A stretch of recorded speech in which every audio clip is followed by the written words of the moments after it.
নমস্কার বন্ধুরা, আজকের চতুর্থ ক্লাসে তোমাদের স্বাগত।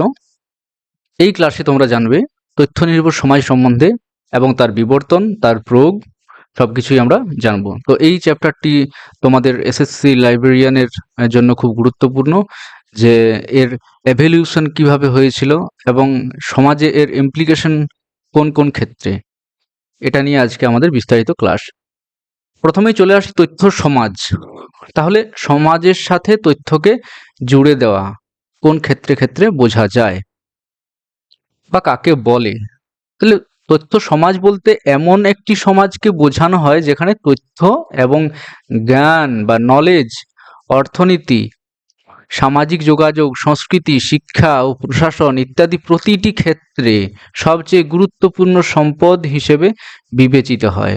অর্থাৎ তথ্য ও জ্ঞান অর্থনীতির, সামাজিকতার, সংস্কৃতির, শিক্ষার, প্রশাসনের যে একটি গুরুত্বপূর্ণ সম্পদ হিসেবে বিবেচিত হয়, সেটিকেই কিন্তু তথ্য সমাজ বলবো। বা যেখানে তথ্য সৃষ্টি হয়, প্রক্রিয়াকরণ হয়, সংরক্ষণ হয় এবং তার বিতরণ হয়, তথ্য বিলি এবং তথ্যকে বাঁচিয়ে রাখা, সংরক্ষণ করা, তথ্যকে প্রক্রিয়াকরণ করা, তথ্য সৃষ্টি করা এবং তথ্য আপডেট করা, এই ব্যবহার কেন্দ্রীয় ভূমিকা কিন্তু পালন করে। সহজভাবে বলতে গেলে কি বলা যায়, আগে মানুষ কি করতো, চাষবাস করতো বা কোনো শিল্পে কাজ করতো। এখন মানুষ কি করে, এখন ডেটা নিয়ে কাজ করে, তথ্য নিয়ে কাজ করে, যেমন ডেটা অ্যানালাইসিস করে, সফটওয়্যার ডেভেলপমেন্ট করে, ডিজিটাল মার্কেটিং করে। এগুলোই কিন্তু একটা সমাজ গড়ে দেয়। এই সমাজের নাম কি? এই সমাজের নাম হচ্ছে তথ্য সমাজ, ইনফরমেশন সোসাইটি, রাইট? তো এই হচ্ছে ইনফরমেশন সোসাইটির একটি ছোট্ট আলোচনা। এরপরে চলে আসি মূল উপাদানে, অর্থাৎ এই তথ্য সমাজ গড়ার জন্য কি কি প্রয়োজন। তথ্য প্রযুক্তিকে আমরা কি বলি? কম্পিউটার। কম্পিউটার একটা তথ্য প্রযুক্তির অসাধারণ উপাদান। ইন্টারনেট, যা না থাকলে কম্পিউটার বা মোবাইল সব কাজ করা যায় না, মানুষের সাথে তথ্য আদান প্রদান হয় না। মোবাইল ফোন, ক্লাউড স্টোরেজ, এসবই কিন্তু তথ্য সমাজের উপাদান। এরপরে আছে নলেজ ওয়ার্কার, জ্ঞানকর্মী, অর্থাৎ গবেষক, যারা শিক্ষক, ডেটা অ্যানালাইসিস করেন, তথ্য সংগ্রহ করেন বিভিন্ন ফিল্ড থেকে,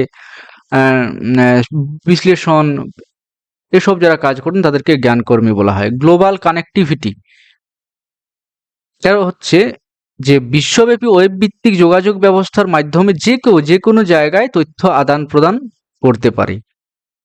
রিয়েল টাইম অ্যাক্সেস, এই রিয়েল টাইম অ্যাক্সেস কি? রিয়েল টাইম অ্যাক্সেস হলো যে কোনো সময় যে কোনো তথ্য খোঁজা, শেয়ার বা আপডেট করা যায়।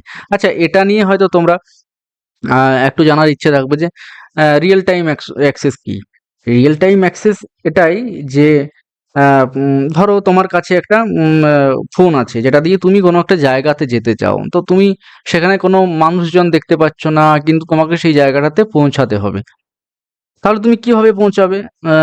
গুগল ম্যাপ আমরা ইউজ করব। তাহলে গুগল ম্যাপে আমাকে কি করবে, সব সময় রিয়েল টাইম অ্যাক্সেস দেবে, যেখানে আমি যাচ্ছি তার থেকে কতটা দূরে আছে, 5 কিলোমিটার দূরে, 2 কিলোমিটার, 3 কিলোমিটার, 1 কিলোমিটার, এরকম করে আমি আমার গন্তব্যে পৌঁছতে পারবো। এছাড়াও স্মার্ট ওয়াচের মধ্যে যে বিভিন্ন রকমের ফাংশন থাকে, যে হার্টবিট মাপে, ব্লাড প্রেশার মাপে, এগুলো সবই কিন্তু রিয়েল টাইম অ্যাক্সেস, মানে সব সময় কিন্তু তুমি অ্যাক্সেস করতে পারো, এই তথ্যগুলো পেতে পারো। ওকে। লাইভ ক্রিকেট স্কোর, হ্যাঁ, কটা বল হলো, কটা ওভার হলো, কত রান করলো, এগুলো সবই কিন্তু কিভাবে আউট হলো, এই যে সব সময় তুমি একটা তথ্য, একটা আপডেটেশনের মধ্যে থাকছো, এটাকে কিন্তু রিয়েল টাইম অ্যাক্সেস বলা হচ্ছে। তাহলে এটা হচ্ছে একটা মূল উপাদান তথ্য সমাজের। এরপরে আছে ডাটা সিকিউরিটি। ডেটা সিকিউরিটি কি? যে তথ্য সুরক্ষার জন্য এনক্রিপশন, ফায়ারওয়েল ইত্যাদি ব্যবহার করা। এই এনক্রিপশন কি? এনক্রিপশন হচ্ছে একটা কোডিং ল্যাঙ্গুয়েজের মাধ্যমে আমার মেসেজটাকে বা আমার কিছু লেখাকে, যেটা আমি আমার উদ্দিষ্ট স্থানে পৌঁছাতে চাই, সেটাকে, ধরো আমি কোনো মোবাইল থেকে কোনো কিছু লিখছি, কোনো কিছু চ্যাট করছি, এই যে কোনো কিছু চ্যাট করার পরে আমি সেটাকে পাঠিয়ে দিচ্ছি অন্য কোনো একটা মোবাইলে বা অন্য কোনো একটা নাম্বারে পাঠিয়ে দিচ্ছি। এই যে মিডিলে যে যাচ্ছে, এই মিডিল থেকে যদি কেউ তথ্যটাকে আমার চুরি করে নেয়, ঠিক আছে? তাহলে এর জন্য কি করা হয়? এর জন্য এই যে লিখলাম, এটা আমি পাঠালাম আমার বন্ধুকে, ঠিক আছে? সেই এটাকে কোডিং ল্যাঙ্গুয়েজে বা যেটাকে বলা হয় যে যেটাকে বলা হয় যে গোপন ভাষা, গোপন ভাষাতে রূপান্তর করে দেয় তথ্যটাকে। এটাকে একটা গোপন ভাষাতে রূপান্তর করে দেয়, যাতে করে বোঝা না যায় যে আমি আসলে কি লিখছি তাকে বা কি দিচ্ছি তাকে। তাহলে কোডিং করে দেওয়া হয়ে গেল। এরপরে সেই কোডিং ল্যাঙ্গুয়েজটা যখন এর ফোনে ঢুকলো, যাকে আমি পাঠালাম, তখন সেটা এ রূপে প্রস্ফুটিত হলো। তাহলে মাঝখান থেকে ডেটা চুরির সম্ভাবনা থাকে না। তার জন্য এটাকে এনক্রিপশন বলে। ওকে? এরপরে চলে আসি ফায়ারওয়েলে। ফায়ারওয়াল কি? ফায়ারওয়ালও হচ্ছে one type of data security. তো এটা একটা সিকিউরিটি সিস্টেম। এই সিকিউরিটি সিস্টেম হচ্ছে, একে বলা হচ্ছে বাংলা ভাষায় ডিজিটাল দারোয়ান। ডিজিটাল দারোয়ান বলা হচ্ছে, ডিজিটাল দারোয়ান। ঠিক আছে? তাই বলা হয় যে ডিজিটাল দারোয়ান কাকে বলা হয়? তখন বলা হবে যে ফায়ারওয়ালকে বলা হয়। ফায়ারওয়াল কিভাবে আমাদের তথ্যকে বাঁচায়, তথ্যকে নিরাপত্তায় রাখে? ধরো আমি কোনো কম্পিউটার থেকে কোনো তথ্য নিচ্ছি। এরপর আমি যে তথ্য নিচ্ছি, এই যে আমার এবং তথ্য যে আমি পাচ্ছি, সেই জায়গা যেখান থেকে আমি পাচ্ছি, সেই উৎসের মাঝামাঝি যদি কেউ থাকে, তাহলে কি করবে? কম্পিউটার কিন্তু তাকে ব্লক করে দেবে। এটা হচ্ছে ফায়ারওয়ালের একটা কাজ, একটা সিস্টেমের মধ্যে পড়ে। বা তোমার কম্পিউটারে কোনো হ্যাকার রংলি এন্ট্রি করছে, সেটাকে ব্লক করে দেবে। ঠিক আছে? এছাড়াও বিভিন্ন রকমের যে ভাইরাস থাকে, যেগুলোতে আমরা অটোমেটিক সেই ভাইরাসে ঢুকলে সফটওয়্যার হ্যাং করে, অনেক কিছু হয়ে যায়, কোলাপস হয়ে যায় সিস্টেম, সেগুলো থেকে আমাদের ফায়ারওয়াল কিন্তু বাঁচায়। তাহলে আমরা পড়লাম যে তথ্য সমাজের মূল উপাদান এগুলো হচ্ছে তথ্য প্রযুক্তি, জ্ঞানকর্মী, global connectivity, real time access, data security, এই সবই কিন্তু হচ্ছে আমাদের ইনফরমেশন সোসাইটির মূল ফ্যাক্টর। তথ্য সমাজের গঠন, এই গঠন কিভাবে হয়েছে? আমাদের সমাজে কি থাকে? সমাজে সবকিছুই থাকে। ব্যবসা কেউ করে, কেউ বাণিজ্য করে, কেউ ব্যক্তিগত জীবন কাটায়, তাই না?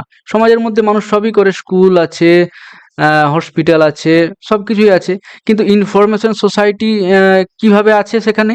সেটাই আমরা কিন্তু দেখার চেষ্টা করব। আচ্ছা, যদি সরকারের দিক থেকে দেখি, সরকার কিভাবে তথ্য সমাজের মধ্যে সংযুক্ত হয়েছে? ই-গভর্নেন্স, অর্থাৎ আমরা ফোনের মাধ্যমে হয়তো কোনো সার্টিফিকেট বের করে নিচ্ছি, ফোনের মাধ্যমে কোনো চালান কাটাচ্ছি, কোনো ফাইন কাটাচ্ছি। আমাদের সেই অফিসে যেতে হচ্ছে না টাইম খরচ করে। বা হয়তো কোনো কোথা থেকেও আমরা সরকারের কাছে জবাবদিহি চাইছি, আরটিআই করছি ধরো, হ্যাঁ? তো এগুলো সবই আগে কি করতে হতো? আগে অফিসে যেতে হতো, কিন্তু এখন আর অফিসে যেতে হয় না। এখন মানুষের কত সুবিধা হয়ে গেছে, বাড়ি বসে সবকিছু কিন্তু পেয়ে যাচ্ছে। অনলাইনে সরাসরি সরকারি সেবা, এগুলো তো আমরা পেয়েই থাকি, সরকারি সেবা। ডিজিটাল ভোটিং, ডিজিটাল আইডি, যেগুলো মান্যতা আছে, যেগুলো হার্ড কপি না থাকলে তুমি সফট কপি দেখাতে পারো। তো এই হচ্ছে ই গভর্নেন্স সিস্টেম, বা এখান থেকে একটা সমাজ গঠন হচ্ছে সরকার এবং প্রশাসনের দ্বারা। শিল্প ও ব্যবসা কিভাবে করছে? আচ্ছা, তো আসছে সমাজে আমাদের আগামী মানে যখন অতীত সমাজে, তখন কিভাবে শিল্প ব্যবসা হতো? কেউ কোনো কুমোর হাঁড়ি করতো, কোনো কামার হয়তো লোহার কাজ করতো, কোনো গয়না ব্যবসায়ী গয়না করতো, তাই না? কিন্তু এখানে ই কমার্স হিসেবে অ্যামাজন যেন ব্যবসা করছে, ফ্লিপকার্ট ব্যবসা করছে, হ্যাঁ? আলিবাবা, এসব থেকে হয়তো ব্যবসা করা যাচ্ছে। সফটওয়্যার সেবা, ক্লাউড কম্পিউটিং ব্যবসা, এগুলো সবই তো করা যাচ্ছে, তাই না? ক্লাউডে আমরা কত কিছু রাখছি, ক্লাউড স্টোরেজে। তো this is one type of business industry. শিক্ষা ও গবেষণা, অনলাইন শিক্ষা প্ল্যাটফর্ম, এই যে তোমরা পড়ছো, এটাও একটা তথ্য সমাজের গঠন করছে। কোর্সেরা, খান একাডেমি, এগুলো একটা একাডেমির নাম, যেগুলো থেকে তোমরা পড়াশোনা করো বিভিন্ন রকম ইউটিউব চ্যানেল থেকে, ইউটিউব ক্লাস থেকে করো তোমরা। হুম গবেষণার জন্য বড় ডেটা সংগ্রহ, অনেক বড় বড় ডেটা থাকে, তাদেরকে বিশ্লেষণ করতে হয়। সেজন্য আমরা গবেষণা ক্ষেত্রে অনেক সুযোগ সুবিধা পাই, যেগুলো হাতে কলমে আগে অনেক সময় যেত, তাহলে এখন খুব সহজ হয়ে গেছে। ব্যক্তিগত জীবনে আমরা ফেসবুক, ইনস্টাগ্রাম, এগুলো তো তোমরা জানোই, এগুলো আলাদা করে বলার কিছু নেই। ডিজিটাল ব্যাংকিং, মোবাইল অ্যাপ, এসবই কিন্তু তথ্য সমাজ গঠন করছে। ওকে, এরপরে দেখে নিই আমরা যে এই তথ্য সমাজ গড়ে ওঠার পর বা গড়ে উঠছে যখন, এখনো তো ডেভেলপমেন্ট হয়েই চলেছে, তাই না? ডেভেলপ হয়েই চলেছে। তো এই যে তথ্য সমাজের যে প্রভাব, এই প্রভাব সমাজ ক্ষেত্রে কিভাবে আসছে? সামাজিক ক্ষেত্রে যে প্রভাব এসছে, যে গ্লোবাল ভিলেজের একটি ধারণা আমরা পেয়েছি। অর্থাৎ গ্লোবাল ভিলেজ মানে পৃথিবীর মানুষ একে অপরের সাথে সহজে যুক্ত। অর্থাৎ আমরা একই গ্রামে থাকি, মোরা এক ভাই, মোরা ভাই ভাই সম্পর্ক। এই যে বলে না যে একই গ্রামে থাকি, সবার সাথে ভাই ভাইয়ের সম্পর্ক। এই যে তাহলে পৃথিবীর যে কোনো প্রান্তে কেউ ইউকেতে আছে, কেউ জার্মানিতে আছে, কেউ আবার অন্য জায়গাতে আছে, তো ইন্ডিয়াতে কেউ আছে, তাহলে আমি ইউকে থেকে ইন্ডিয়াতে সরাসরি যোগাযোগ করতে পারছি, যেন মনে হচ্ছে সে আমার পাশেই বসে আছে, অথচ সে কত দূরে আছে। তাহলে এটা গ্লোবাল ভিলেজের ধারণা পাচ্ছি, রাইট? সামাজিক যোগাযোগের ধরনে পরিবর্তন। সামাজিক যোগাযোগের ধরনে পরিবর্তন বলতে লাইভ ভিডিও, ফোন কল করতে পারছি, ইমেল করতে পারছি, আবার অনলাইন ফোরামেও কিন্তু যোগ দিতে পারছি। এগুলো সবই কিন্তু সামাজিক প্রভাব। আমরা সমাজে কি করতাম? সমাজে আমার কারো বাড়ি গেলে তাকে কাউকে ডাকার হলে যে চল যাবি খেলতে, তাহলে তাকে তার বাড়িতে ডাকতে যেতে হতো। এখন আমরা কি করছি? হোয়াটসঅ্যাপে টেক্সট করে দিচ্ছি বা ফোন করছি, বা কারোর সাথে দেখা করতে করা দিচ্ছে হলে তার বাড়ি যেতে হতো। এখন কি করছি? এখন ভিডিও কল করছি। হ্যাঁ, কাউকে চিঠি লেখার জন্য ইমেল করছি, তাই না? তাহলে সব ইয়েগুলো একই আছে, ফর্মগুলো একই আছে আমাদের আবেগের, কিন্তু এর প্রকাশের জায়গাগুলো চেঞ্জ হয়ে গেছে, তাই না? তাহলে এই হচ্ছে ইনফরমেশন সোসাইটির একটা ইমপ্যাক্ট। অর্থনৈতিক প্রভাব। তাহলে অর্থনীতিতে নতুন চাকরি সৃষ্টি করেছে, আইটি ইঞ্জিনিয়ার, ডেটা সায়েন্টিস্ট, এগুলো তো দরকার, তাই না? ডিজিটাল মার্কেটিং করার জন্য ডিজিটাল মার্কেটার, তথ্য ও সেবা কেন্দ্রিক কি আছে? তথ্যভিত্তিক শিল্প, যারা তথ্য নিয়ে বিজনেস করে, নতুন নতুন তথ্য তারা উৎপন্ন করে, উৎপাদন করে। কিছু পুরনো শিল্প বিলুপ্তির ঝুঁকি, যেমন প্রিন্ট মিডিয়াতে কিন্তু এটা একটা অর্থনৈতিক প্রভাব ঘটেছে। অর্থাৎ প্রিন্ট মিডিয়া যারা কাজ করতো, তারা আস্তে আস্তে তাদের কি করছে? কাজ কমে যাচ্ছে, তাদের রোজগার কমে যাচ্ছে। ট্রেডিশনাল রিটেলার স্টোর, সেখানে কেউ যাচ্ছে না, সবাই এখান থেকে মার্কেটিং করছে, ফ্লিপকার্ট বা যে ই কমার্স সাইটগুলো আছে সেখান থেকে। নেতিবাচক প্রভাব কি? এগুলো হচ্ছে বিলুপ্তির ঝুঁকি, ঠিক আছে? এগুলো কিন্তু ঝুঁকিতে আছে, ঠিক আছে? রিস্ক জোনে আছে এগুলো। নেতিবাচক প্রভাব কি আছে? নেগেটিভিটি কি আছে? এগুলো তো আমরা পড়লাম যে সবই পজিটিভিটি, কিন্তু কিছু কিছু ক্ষেত্রে নেগেটিভিটিও আছে, যেমন ডিজিটাল ডিভাইড বা ডিজিটাল বিভাজন, প্রযুক্তি ব্যবহারে সামাজিক অসমতা। আমি গ্রামে থাকি, আমার গ্রামেতে ইন্টারনেট পরিষেবা ভালো নয়, গ্রামেতে ওয়াইফাই নেই, তাই না? গ্রামের অনেক অনেক ছেলেদের অর্থনৈতিক ক্ষমতা থাকে না ভালো মোবাইল কেনার। তো সেখানে সামাজিক অসমতা সৃষ্টি করে। সাইবার অপরাধ, যেমন হ্যাকিং করা, ফিশিং করা, কোনো লিঙ্ক এলো, সেই লিঙ্কে ক্লিক করলে ব্যাস তোমার টাকা উড়ে গেল, তোমার ডেটা উড়ে গেল। তো এসবই হয়। আবার ডেটা লিক হওয়ার সম্ভাবনা থাকে, এগুলো সব সাইবার অপরাধ। তথ্য অতিপ্রবাহ, এই অতিপ্রবাহ কিন্তু খুব ঝুঁকিপূর্ণ জিনিস, যে কোনটি গুরুত্বপূর্ণ জিনিস এবং কোনটি অপ্রয়োজনীয় জিনিস সেটাকে পার্থক্য করা খুব কঠিন। তাহলে আমাদেরকে কি হতে হবে? তথ্য নিয়ে দক্ষ হতে হবে, তাহলেই কিন্তু আমরা তথ্য সমাজে ভালোভাবে বাঁচতে পারবো, কাজ করতে পারবো। ওকে, তো এই হলো তথ্য সমাজের প্রভাব। ভবিষ্যতে কি কি সম্ভাবনা আছে এবং কি কি চ্যালেঞ্জ আছে? সম্ভাবনা আমরা তো দেখছি যে এআই, যে চ্যাট জিপিটি আসছে, গ্রোক আসছে, তারপরে জেমিনি আসছে। এই যে নানান আর্টিফিশিয়াল ইন্টেলিজেন্স এবং মেশিন লার্নিং এর মাধ্যমে আমরা উন্নত তথ্য বিশ্লেষণ করতে পাচ্ছি বা উন্নত তথ্য পাচ্ছি। আহ, সেটা আরো হয়তো কয়েক বছর গেলে হয়তো আরো আমরা উন্নতভাবে পাবো, আরো স্মার্টলি আমরা কাজ করতে পারবো, তাই না? এখানে বলা হয়েছে যে আইওটি এর মাধ্যমে শহর ব্যবস্থা। এই আইওটি কি? আইওটি হচ্ছে ইন্টারনেট অফ থিংস, অর্থাৎ সব থিংস এর মধ্যে, এখানে লিখে দিচ্ছি ইন্টারনেট ইন্টারনেট অফ থিংস।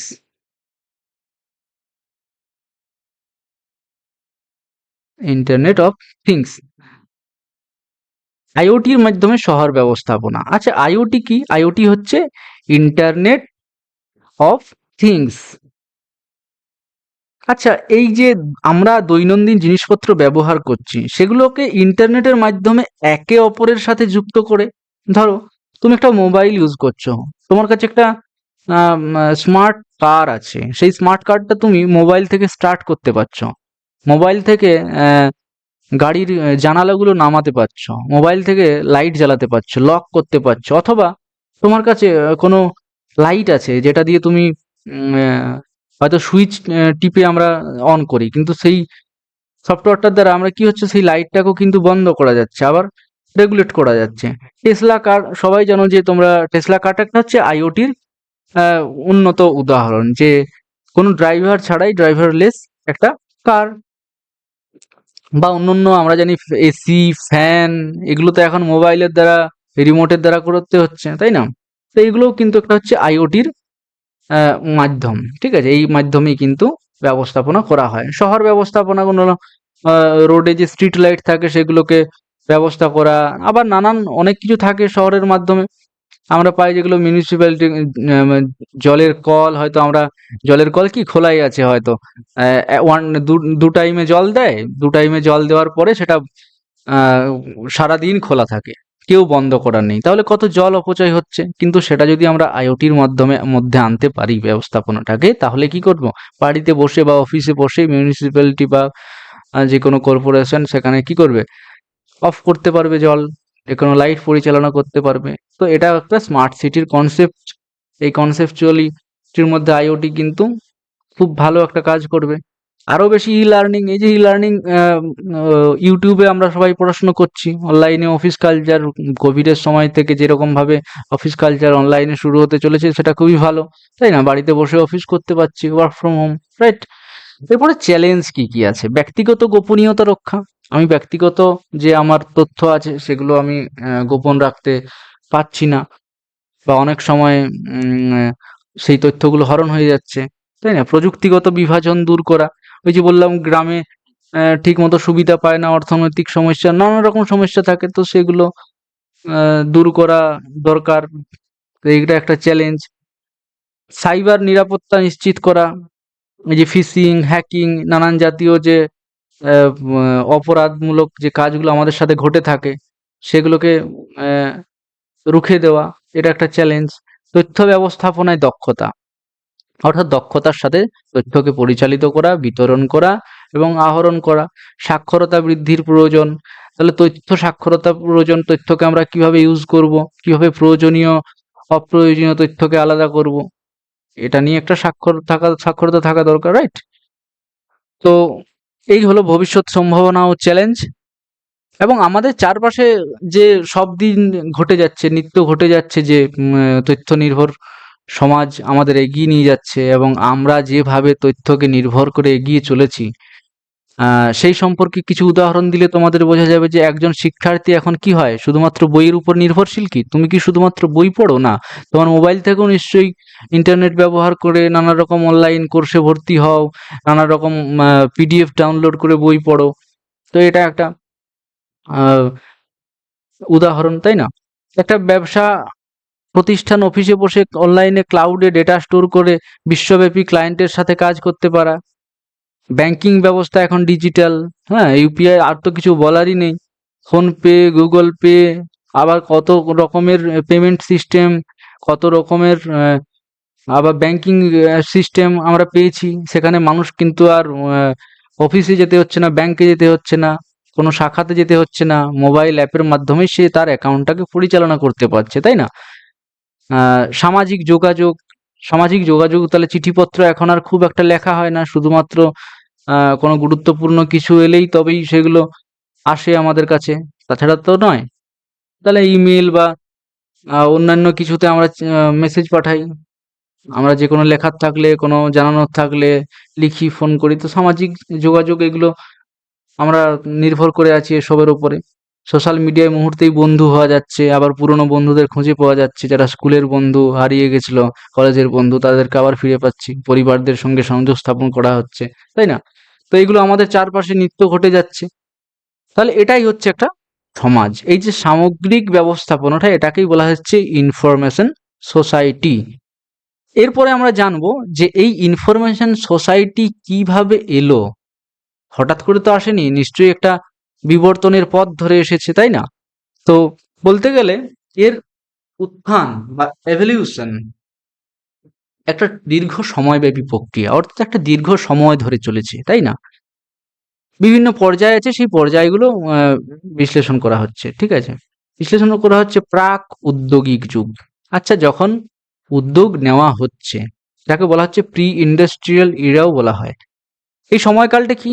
মানব সভ্যতার শুরু থেকে প্রায় 1700 শতাব্দী পর্যন্ত, ঠিক আছে? মানে 1700 শতাব্দী পর্যন্ত, অর্থাৎ 1600 শতাব্দী পর্যন্ত, ওকে? এরপরে তখন কি তখন অর্থনৈতিক ভিত্তিটা কি ছিল? কৃষি প্রধান অর্থনীতি ছিল। কৃষির দ্বারাই কিন্তু আমরা আহ, আমাদের কাছে রোজগার হতো, আমাদের জীবন জীবিকা নির্বাহ হতো কৃষির দ্বারা। এরপরে তথ্যের রূপ, মৌখিকভাবে বা হাতে লেখা পাণ্ডুলিপিতে সংরক্ষণ। আমরা জানি অনেক অনেক পুঁথি পাণ্ডুলিপি আছে যেগুলো হাতে লেখা, তালপাতাতে লেখা, নানা রকম ভাবে মৌখিকভাবে ঘোরাফেরা করে, এখনো অনেক গল্প আছে এরকম। সীমিত পরিসরের স্থানীয় সমাজ, পরিবার ও পর্যায়ে তথ্য আদান প্রদান। একজন গ্রাম্য ব্যক্তি যেমন পরিবারের ইতিহাস মুখে মুখে অথবা হাতে লিখে সংরক্ষণ করতো। তাহলে আমরা অনেকেই শুনি যে হ্যাঁ, ওখানে একজন রাজা ছিলেন, তার এক ছেলে ছিল, সে এই পুজো আরম্ভ করেন, বা তিনি এই রাজবাড়ি গড়ে তোলেন। এগুলো তো অনেক রকমের তথ্য পাওয়া যায় না পারিবারিক মুখে, যেগুলো কোথাও লেখা থাকে না। তো এগুলো সবই কিন্তু তখনকার দিনে ঘটতো। এখন ইন্ডাস্ট্রিয়াল ইরা, যখন আমরা চলে এলাম 1605, 1610, 20, 30, এই যে আস্তে আস্তে শিল্প বিপ্লব ঘটতে থাকলো, নানান রকম যন্ত্রপাতি আরম্ভ হলো। 18 থেকে 19 শতক, এই সময়টা কিন্তু শিল্প বিপ্লবের সময়কাল। এরপরে আস্তে আস্তে কি ঘটলো? মেশিন ঘটলো বিভিন্ন রকমের। তাহলে মেশিন থেকে শিল্প উৎপাদন হতে থাকলো। আর কি ঘটলো? সাথে সাথে মুদ্রণ যন্ত্র আবিষ্কার হলো, পত্রিকা প্রকাশের সূচনা হলো, তাতে মানুষের কাছে নানান তথ্য যে কোনো জায়গার পৌঁছে গেল। হ্যাঁ, তো বড় পরিসরে পত্রিকা, বইয়ের মাধ্যমে জ্ঞান ছড়িয়ে পড়া শুরু হলো। পত্রিকা, উদাহরণ কি? পত্রিকা বা বইয়ের মাধ্যমে রাজনৈতিক আন্দোলন, সামাজিক সচেতনতা সৃষ্টি, এসবই কিন্তু হতে থাকলো। ওকে, যেমন কোনো পত্রিকাতে হয়তো কোনো জায়গার ভ্রমণ কাহিনী লেখা আছে, তাহলে সেই জায়গা কি রকম, ধরো উত্তরাখণ্ড নিয়ে বা রাজস্থান নিয়ে বা মহারাষ্ট্র নিয়ে, সেখানে সেই রাজ্যের কোথায় কোথায় ভ্রমণীয় স্থান আছে সেগুলো সম্পর্কে ভ্রমণ কাহিনী বেরোলো, কোনো লেখক হয়তো লিখেছেন সেখানে গিয়ে, সেটা আমরা পড়ছি, আমরা পড়ে একটা মনে আগ্রহ জমাচ্ছি। তাহলে এগুলো তো আগের দিনে ছিল না। আগেকার দিনে মানুষকে একটা আনঅথেন্টিক জায়গাতে মানুষ বিশ্বাস করতো, যে তাদের মুখের কথাই বিশ্বাস করতো। তাহলে এটা একটা লিখিত ভার্সনে তারা পেল। তো এটা হচ্ছে একটা উত্থান ঘটলো, এখান থেকে এখানে এলো। প্রাক উদ্যোগিক যুগ থেকে শিল্প যুগে এলো, প্রি ইন্ডাস্ট্রিয়াল এরা থেকে ইন্ডাস্ট্রিয়াল এরাতে এলো। তাহলে এখানে গুরুত্বপূর্ণ পয়েন্ট হচ্ছে কি? প্রি ইন্ডাস্ট্রিয়াল এরা। যদি বলা হয় যে এভলিউশন, তাহলে তোমরা কি বলবে? 1700 শতাব্দী পর্যন্ত প্রি ইন্ডাস্ট্রিয়াল এরা। এরপরে 18 থেকে 19 শতকের যে শিল্প বিপ্লবের সময়কাল, সেটাকে বলা হচ্ছে ইন্ডাস্ট্রিয়াল এরা। ওকে, এরপরে শিল্প পরবর্তী যুগ, যেটাকে বলা হচ্ছে পোস্ট ইন্ডাস্ট্রিয়াল এরা। এই পোস্ট ইন্ডাস্ট্রিয়াল এরা কখন শুরু হয়? 20 শতকের মাঝামাঝি, ওকে, অর্থাৎ 90 মোটামুটি শুরু থেকে, অর্থাৎ 1910, 20, 30 এই সময়গুলোতে কি হলো? উৎপাদন থেকে সেবা, তথ্য কেন্দ্রিক অর্থনীতিতে পরিবর্তন হলো। ওকে, প্রযুক্তির উন্নয়ন ঘটলো, কম্পিউটার উদ্ভাবন হলো, টেলিযোগাযোগ ব্যবস্থা পেল। হ্যাঁ, গবেষক কি হলো? গবেষক অনেক অনেক তথ্য পেল নানান রকম ভাবে, এবং তথ্য বিশ্লেষক এর জন্ম হলো। শিক্ষক ইত্যাদি কর্মসংস্থান বৃদ্ধি পেল, তাই না?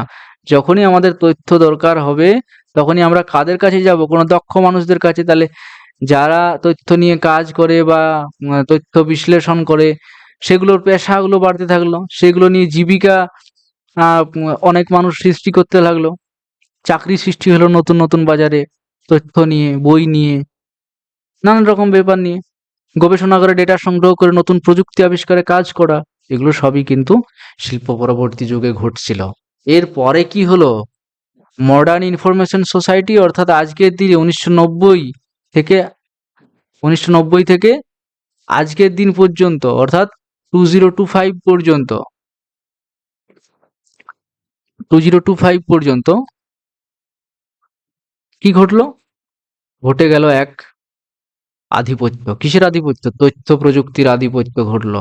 ইন্টারনেট এলো, মোবাইল ফোন এলো নতুন নতুন, ক্লাউড কম্পিউটিং এলো, বিগ ডেটা অ্যানালাইটিক্স এলো, হলো। ওকে, বড় বড় তথ্য বিশ্লেষণকারীরা এলেন এবং বিশ্লেষণ হতে লাগলো। তথ্য প্রবাহের গতি মিলি সেকেন্ডের মাধ্যমে বিশ্বব্যাপী তথ্য আদান প্রদান করা গেল। 4G, 5G, 6G এসবের মাধ্যমে কি হলো, কি হচ্ছে, আমাদের যে একটা তথ্য আমরা পাঠাবো সেটা মুহূর্তের মধ্যে, 1 সেকেন্ডও সময় লাগছে না, 1 মিলি সেকেন্ডের মধ্যেও কিন্তু সেইখানে তথ্য পৌঁছে যাচ্ছে। কর্মসংস্থান পরিবর্তন, নলেজ ওয়ার্কার প্রধান কর্মসংস্থান হয়ে দাঁড়ালো, তাই না? প্রশাসনিক পরিবর্তন, এই যে ই গভর্নেন্স, অটোমেটিক চালান কাটানো হয়ে যাচ্ছে, অটোমেটিক আমি ফিজ পেমেন্ট করতে পারছি, ডিজিটাল সেবা পাচ্ছি আমি। হ্যাঁ, আধার কার্ড করছি, ভোটার কার্ডে করছি, প্যান কার্ড করছি, কোনো কলেজে ভর্তি হচ্ছি, আহ, অনেকে অনেক রকমের পেনশন এসব পাচ্ছেন বাড়িতে বসে। তাহলে একজন ব্যক্তি ঘরে বসে মোবাইল অ্যাপে অনলাইন ব্যাংকিং করতে পারছে, কেনাকাটা করতে পারছে, শিখতে পারছে সবকিছু, ফ্রিল্যান্সিং প্ল্যাটফর্মে কাজ করছে, আর সরকার অনলাইনে ভোট গ্রহণ ব্যবস্থাও চালু করছে। এটাই তো, ঠিক আছে? তাহলে ভোটিং সিস্টেমও কিন্তু চালু হচ্ছে অনেক ক্ষেত্রে। তা এই হচ্ছে আমাদের পরিবর্তন। তাহলে আমরা প্রথম থেকে যদি পড়তে চাই যে ইনফরমেশন সোসাইটি রেভলিউশন, একটা ওভারভিউ নিয়ে যাক। প্রাক ঔদ্যোগিক যুগ, প্রি ইন্ডাস্ট্রিয়াল এরা কোথা থেকে শুরু হচ্ছে? 17শো শতাব্দী পর্যন্ত, একদম মানব সভ্যতার শুরু থেকে। তখন মানুষ হাতে লিখে পাণ্ডুলিপিতে সংরক্ষণ করত। শিল্প যুগ এলো, শিল্প যুগ কত থেকে? 18 থেকে 19 শতকের শিল্প বিপ্লবের সময়কালকে বলা হচ্ছে। এখানে কি হচ্ছে? মেশিন ভিত্তিক শিল্প উৎপাদন হচ্ছে, মুদ্রণ যন্ত্র আবিষ্কার হচ্ছে, পত্রিকা প্রকাশের সূচনা হচ্ছে। ওকে, তারপরে শিল্প পরবর্তী যুগ চলে এলো 20 শতকের মাঝামাঝি থেকে। তখন কি হচ্ছে? সেবা এবং তথ্য কেন্দ্রিক ব্যবস্থা আলাদা আলাদা হয়ে যাচ্ছে। গবেষণাগারে ডেটা সংগ্রহ করে নতুন প্রযুক্তি আবিষ্কারে কাজ করা হচ্ছে। তারপরে চলে আসছে এখনকার দিন, বর্তমান দিন 1990 থেকে 2025। তোমরা সবাই জানো এখন এআই এর যুগ, আর্টিফিশিয়াল ইন্টেলিজেন্স, কৃত্রিম বুদ্ধিমত্তা যাকে বলা হচ্ছে। অর্থাৎ আহ, আহ, আমরা কি করছি, যে কোনো সময় যে কারো ড্রেস চেঞ্জ করে দিচ্ছি, কারো মুড চেঞ্জ করে দিচ্ছি, কারোর সাথে কারো ছবি অ্যাটাচ করে দিচ্ছি। তাহলে এগুলো কত সুবিধা হয়েছে মানুষের মধ্যে, কত মানুষ এগিয়ে গেছে। আচ্ছা, তোমরা যদি দেখো যে ওই যে প্রি ইন্ডাস্ট্রিয়াল এরা, তখন মানুষ কিরকম ছিল, আর এই মডার্ন ইনফরমেশন সোসাইটিতে মানুষ কিরকম আছে, এই তথ্য সমাজের উপরে মানুষ কিরকম ভাবে দাঁড়িয়ে আছে, তাহলেই তো তোমরা তফাৎটা বুঝতে পারবে, তাই না? ই গভর্নেন্স সিস্টেম, এ সব কিছুই তৈরি হচ্ছে। তাহলে ভবিষ্যৎ দিক নির্দেশনা, ফিউচার ট্রেন্ডস কোন দিকে যাচ্ছে? এভলিউশন। আবার কোথায় বিবর্তনে দিয়ে যেতে পারে? হ্যাঁ, আবার বিবর্তন হতে পারে, কারণ সময় পরিবর্তনশীল, তাই না? সময় সব সময় পরিবর্তনশীল। এআই এবং মেশিন লার্নিং আজ থেকে 5 বছর 6 বছর আগে, বা সামান্য 1-1.5 বছর 2 বছর আগেই আমরা নাম জানতাম না, বা নাম জানলেও হয়তো এর ব্যবহার হতো না সেরকম। তাহলে এখন চলে এলো এআই, আর্টিফিশিয়াল ইন্টেলিজেন্স, যাকে সবকিছু কোশ্চেন যার কাছে আছে, যার কাছে সবকিছু উত্তর আছে, সবকিছুর সমাধান আছে, তাই না? ডেটা বিশ্লেষণ আরো সহজ এবং দ্রুত হবে, আরো উন্নত এআই এর মধ্যে। আইওটি যেটা বললাম, যে internet of things, smart city concept, যেখানে গাড়ি, বাড়ির যন্ত্রপাতি, লাইট, নিরাপত্তা ব্যবস্থা সবই ইন্টারনেটের মাধ্যমে সংযুক্ত থাকছে। আমি মোবাইল দিয়ে কন্ট্রোল করতে পারছি আমার বাড়ির দরজা, গাড়ি, কোথায় কোন লাইটটা জ্বলবে, কোন ফ্যানটা চলবে, তাই না? ডিজিটাল সাক্ষরতার গুরুত্ব বৃদ্ধি পাবে। ডিজিটাল সাক্ষরতা বলতে কি, যে এই যে ফিশিং হচ্ছে, হ্যাকিং হচ্ছে, এগুলো কি, এগুলো আসলে আমাদের তো সাক্ষরতার অভাব, তাই না? আমরা জানি না, স্কিলটা অর্জন করতে পারিনি, যাদের হয়তো লক্ষ লক্ষ টাকা চলে যাচ্ছে একটা ক্লিকেই। তো সেক্ষেত্রে ডিজিটাল সাক্ষরতাটা দরকার খুবই। তাহলে এর গুরুত্বটা বৃদ্ধি পাবে যখন, যেহেতু মানুষ এই তথ্য নির্ভর সমাজে বাস করছে, তখন সেগুলো তো মানুষকে শিখতেই হবে, এসেনশিয়াল, তাই না? সমতা নিশ্চিত করার চেষ্টা, শহর ও গ্রাম, ধনী ও গরিবের মধ্যে প্রযুক্তিকে প্রবেশাধিকার সমান করা, তাই না? এগুলোই হচ্ছে ভবিষ্যৎ দিক নির্দেশনা। তাহলেই কিন্তু আমাদের ইনফরমেশন সোসাইটি একটা সার্থকভাবে প্রকাশ করতে পারবে বিশ্বের কাছে। ওকে, এরপরে চলে আসি কিছু ইম্পর্টেন্ট এমসিকিউ এ। তথ্য সমাজ বলতে কি বোঝায়? তথ্য সমাজ বলতে আমরা জানি কি কৃষি নির্ভর সমাজ? না। কৃষি নির্ভর সমাজ। শিল্প নির্ভর? না। তথ্য ও জ্ঞান ভিত্তিক সমাজ। তথ্য ও জ্ঞান ভিত্তিক সমাজকেই বলা হচ্ছে তথ্য সমাজ। Global village. গ্লোবাল ভিলেজ বলতে ওই যে বললাম যে আমরা সবাই একই গ্রামে বাস করি, গোটা পৃথিবীটাই একটা গ্রাম আমাদের কাছে। তাহলে সেখানে কার সাথে সম্পর্কিত? কৃষি বিপ্লবের সাথে? না। শিল্প? না। পরিবেশ আন্দোলন? না। তথ্য সমাজের সাথে, তাই তো? তাহলে যে কোনো তথ্য আমরা যে কোনো দেশ থেকে পেয়ে যাচ্ছি, একদম এ প্রান্ত থেকে এ প্রান্ত, ও প্রান্ত থেকে এ প্রান্ত। তথ্য সমাজের প্রধান উপাদান কোনটি? তথ্য সমাজের প্রধান উপাদান প্রাচীন গ্রন্থাগার? না তো। কৃষি প্রযুক্তি? না। ম্যানুয়াল তথ্য সংরক্ষণ নয়। তথ্য প্রযুক্তি, আইসিটি। ওকে, এরপরে চলে আসা যাক তথ্য সমাজে কোন ধরনের কর্মসংস্থান বেশি গুরুত্বপূর্ণ? অবশ্যই নলেজ ওয়ার্কার। তথ্য সমাজে জ্ঞানকর্মীরাই হচ্ছে সবচেয়ে বেশি গুরুত্ব পাবে। তথ্য সমাজের নেতিবাচক দিক কোনটি? নেতিবাচক দিক তো অনেকগুলো আছে, তার মধ্যে এগুলো হচ্ছে যে কি ক্লাউড স্টোরেজ সেবা? না, এটা তো নেতিবাচক দিক নয়, অনেকে ক্লাউড ইউজ করেও না। ডিজিটাল ডিভাইড, ইয়াস, ডিজিটাল ডিভাইড, এই যে সমতা তৈরি করতে না পারা। ভিলেজে কেউ থাকলো, কেউ টাউনে থাকলো, টাউনে কি আছে? টাউনে ওয়াইফাই আছে, আবার মানুষের অর্থনৈতিক ক্ষমতা বেশি, আবার কি মানুষ অন্যান্য জিনিস যেগুলো নিত্য নতুনভাবে যে প্রযুক্তিগুলো উঠছে সেগুলো সম্পর্কে আগে জানতে পারছে, কিন্তু গ্রামে তো সেগুলো নেই, তাই না? ভিলেজে ভিলেজে সেগুলো নেই, ওয়াইফাই নেই, ইন্টারনেট কানেকশন ভালো নেই। আহ, তুমি চলে যাও যে কোনো পাহাড়ি অঞ্চলে, আমাদের পশ্চিমবঙ্গেরই চলে যাও একদম পুরুলিয়া, বাঁকুড়া, এদিকের অঞ্চলে হিলি রিজিয়ন যেগুলো, সেখানে ভালো করে বাস পৌঁছায় না, ট্রেন পৌঁছায় না, ইন্টারনেট পৌঁছায় না। সেখানে মানুষ কিন্তু এই যে ডিজিটাল ডিভাইড হয়ে যাচ্ছে, এটাই একটা নেতিবাচক দিক। ওকে, তাহলে রাইট অ্যান্সার হচ্ছে কি ডিজিটাল ডিভাইড। এটাও না, এটাও না, এটাও না, এটাও না, কিছুই না, শুধুমাত্র ডিজিটাল ডিভাইড হচ্ছে এর নেতিবাচক প্রভাব। ওকে, তথ্য সমাজে প্রশাসনিক পরিবর্তন হিসেবে কোনটি? ই গভর্নেন্স।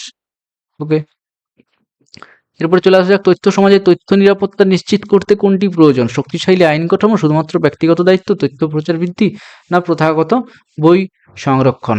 তাহলে নিরাপত্তা নিশ্চিত করতে অবশ্যই শক্তিশালী আইন কাঠামো দরকার, কারণ সমাজটাকে পরিচালিত করে একটা আইনে, তাই না?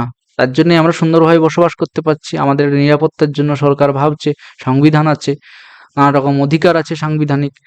আর এই ইনফরমেশন সোসাইটির মধ্যেও একটা শক্তিশালী আইন কাঠামো দরকার, তাতেই আমরা নিরাপত্তা নিশ্চিত করতে পারবো। তাছাড়া তথ্য প্রচার বৃদ্ধি করে তো হবে না, প্রথাগত বই সংরক্ষণ করে কিভাবে নিরাপত্তা নিশ্চিত করতে পারবো? না কি ব্যক্তিগত দায়িত্ব দিয়ে করবো? অবশ্যই শক্তিশালী আইন কাঠামো দরকার, তাই না? তথ্য সমাজে গুরুত্বপূর্ণ সমস্যা কোনটি? গুরুত্বপূর্ণ সমস্যা হচ্ছে প্রযুক্তি প্রশিক্ষণের অভাব। এই প্রশিক্ষিত আহ, কর্মচারী বা প্রযুক্তিবিদ না হলে কিন্তু তথ্য সমাজে টিকে থাকা মুশকিল। তথ্য সমাজে তথ্য সুরক্ষার জন্য প্রধান ব্যবস্থাপনা কি? প্রধান ব্যবস্থাপনা ব্যক্তিগতভাবে তথ্য রাখা, কেবল বই সংরক্ষণ করা, ম্যানুয়াল রেকর্ড করা, না এনক্রিপশন ও ফায়ারওয়াল? তথ্য সুরক্ষার জন্য তথ্য সমাজে একমাত্র কি দরকার? এনক্রিপশন দরকার, যেটা আমরা আগেই বললাম, যেটা কোডিংয়ে ট্রান্সফর্ম করে দেয় একটা গুপ্ত ভাষা বা গোপন ভাষাতে। আর ফায়ারওয়াল কি করে? নানা রকম ব্লক করে দেয়। ওকে, এরপরে চলে আসি, আর এমসিকিউ নেই, এটাই লাস্ট এমসিকিউ ছিল। তথ্য সমাজে তথ্য সুরক্ষার জন্য প্রধান ব্যবস্থাপনা কি? রাইট, তো আমরা আজকে পড়লাম, একবার দেখে নিই। আহ, তথ্য সমাজ কাকে বলে তোমরা জানলে, যে সমাজকে যেখানে তথ্য এবং জ্ঞান এগুলো অর্থনৈতিক, সামাজিক যোগাযোগ, সংস্কৃতি, শিক্ষা, প্রশাসনের মাধ্যমে গুরুত্বপূর্ণ সম্পদ হিসেবে বিবেচিত হয়, সেগুলোই। ওকে, এই তথ্য সমাজের যে মূল উপাদান আছে, জ্ঞানকর্মী, data analysis, mobile phone, internet, এগুলোই মূল উপাদান। এগুলো দ্বারা আমরা রিয়েল টাইম অ্যাক্সেস করতে পারি, ডেটা সিকিউরিটির করতে পারি আমরা, তার জন্য এনক্রিপশন আছে, ফায়ারওয়াল আছে, এগুলোই তথ্য সমাজের মূল উপাদান। তথ্য সমাজের গঠন কিভাবে হচ্ছে? শিল্প ব্যবসার দ্বারা হচ্ছে, অ্যামাজন, ফ্লিপকার্টে। শিক্ষা গবেষণা কিভাবে হচ্ছে? যেমন অনেক ইউটিউব চ্যানেল আছে, খান একাডেমি, কোর্সেরা, বা এটাকেও বলা যায় এলাইস বেঙ্গল প্রিপারেশন, রাইট? গবেষণার জন্য বড় ডেটা সংগ্রহ, ব্যক্তিগত জীবনে ফেসবুক, ইনস্টাগ্রাম এগুলো নিয়ে আমরা আছি, গঠন হচ্ছে। এরপরে তথ্য সমাজে কিভাবে প্রভাব পড়ছে? আচ্ছা, অর্থনৈতিক প্রভাব, নানা রকম নতুন নতুন চাকরি সৃষ্টি হচ্ছে, data scientist, data analysis, IT engineer. সামাজিক প্রভাব কি পড়ছে? আমরা একে অপরের সাথে যুক্ত হতে পারছি খুব তাড়াতাড়ি, পৃথিবীর যেখানেই যে মানুষ থাকুক কেন না, তাকে আমরা লিখতে পারছি কিছু, কথা বলতে পারছি। Okay, online forum, online meeting, online আলোচনা এসবে আমরা যুক্ত হতে পারছি। নেতিবাচক প্রভাব কি ঘটছে? ডিজিটাল বিভাজন ঘটছে, সাইবার অপরাধ ঘটছে, তথ্যের অতিপ্রবাহ, কোনটা গুরুত্বপূর্ণ কোনটা গুরুত্বপূর্ণ নয় সেটা খুঁজে পাচ্ছি না। সাইবার অপরাধ হচ্ছে, হ্যাকিং হচ্ছে, ফিশিং হচ্ছে, আবার ডিজিটাল ডিভাইড হচ্ছে, প্রযুক্তি ব্যবহারে সামাজিক অসমতা আসছে। ওকে, ভবিষ্যৎ সম্ভাবনা ও চ্যালেঞ্জ। ভবিষ্যৎ সম্ভাবনার মধ্যে কি কি আছে? আবার স্মার্ট সিটি কনসেপ্ট গড়ে উঠবে আইওটির মাধ্যমে, এআই, মেশিন লার্নিং, এআই, আবার সবকিছু উন্নত হবে, আবার যা উন্নত আছে তার থেকে আবার শতগুণ উন্নত হবে, তাই না? আশা তো করাই যায়। এরপরে চ্যালেঞ্জ কি কি আছে? গোপনীয়তা রক্ষা করা একটা খুব বড় চ্যালেঞ্জ, প্রযুক্তিগত বিভাজনটাও দূর করা একটা চ্যালেঞ্জ, সাইবার নিরাপত্তা নিশ্চিত করা এটাও একটা চ্যালেঞ্জ, তথ্য ব্যবস্থাপনায় দক্ষতা আনা এটাও আমাদের দরকার, সাক্ষরতা বৃদ্ধির প্রয়োজন, তাই না? খুব সাক্ষরতা বৃদ্ধির প্রয়োজন, কিভাবে ইউজ করতে হবে একটা ডেটাকে, কিভাবে আমি ইউজ করব হোয়াটসঅ্যাপ, আমার পার্সোনাল মেসেজেস। ওকে, তো এগুলো হচ্ছে আমাদের তথ্য নির্ভর সমাজ। এই যে কিছু কিছু উদাহরণ, ব্যাংকিং ব্যবস্থা পড়লে, ব্যবসা প্রতিষ্ঠান, একজন শিক্ষার্থী কিভাবে ইন্টারনেট থেকে তথ্য সমাজ থেকে সুবিধা নিচ্ছে, এভলিউশন কিভাবে হলো, এই যে প্রাক ঔদ্যোগিক শিল্প যুগ, এগুলো সম্বন্ধে তোমরা মনে রাখবে কখন কোনটা ঘটেছে। ওকে, শিল্প পরবর্তী যুগ, আধুনিক তথ্য সমাজ, এগুলোই হচ্ছে আজকের ক্লাসের আলোচ্য বিষয়। তো ক্লাসটি ভালো লাগলে তোমরা লিখে জানাবে। আর পরবর্তী ভিডিও কিন্তু খুব তাড়াতাড়ি আসছে। পরবর্তী class, freedom of access to information, অর্থাৎ আমি যে কোনো তথ্যে প্রবেশ করব, সেই অধিকার আমাকে কি করেছে, তার সেই অধিকার আমাকে দেওয়া হয়েছে। কে দিয়েছে? সেই অধিকার আমাকে দিয়েছে আমার সরকার। তাহলে একটা আইন আছে, সবকিছুরই একটা অ্যাক্ট হয়েছে। এই যে আমার যে স্বাধীনভাবে আমি প্রবেশ করব কোনো তথ্যে, বা স্বাধীনভাবে আমার যে তথ্যের উপরে কোনো দখল, এটাই কিন্তু ফ্রিডম অফ অ্যাক্সেস টু ইনফরমেশনের আলোচ্য বিষয়, রাইট?